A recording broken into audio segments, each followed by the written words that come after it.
Alors, je m'appelle Chamila, je fais partie du collectif des Amis des chiens de Châtillon.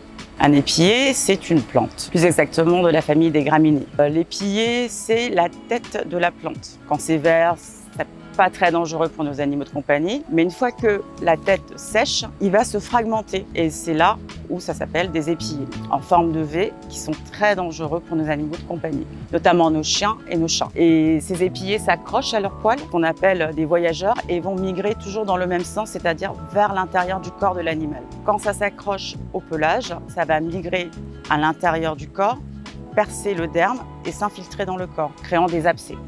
L'épillé peut s'infiltrer partout, entre les coussinets, dans les yeux, les oreilles, tous les orifices. Ces effets, c'est des ulcères ou des panaries, comme nous, on peut s'infecter.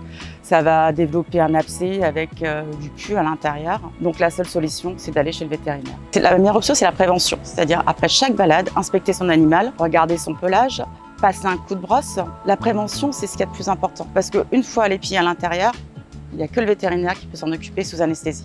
Des propriétaires de chiens nous ont alertés sur la présence d'épillés sur la commune de Châtillon et des conséquences néfastes sur certains animaux, dont les chats et particulièrement les chiens. L'érosion de la biodiversité est aujourd'hui une réalité.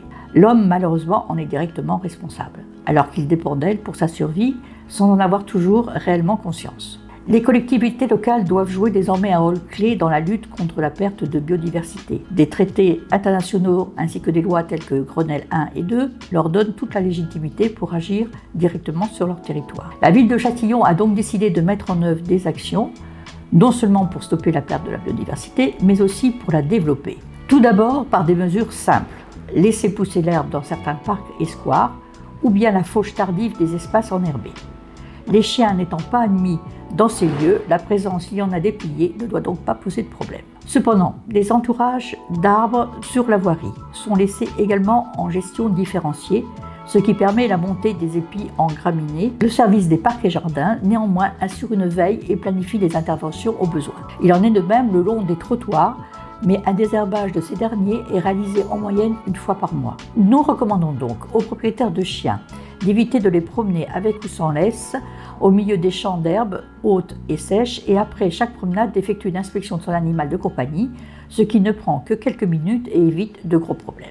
Nous vous souhaitons un excellent été à tous avec vos compagnons à quatre pattes.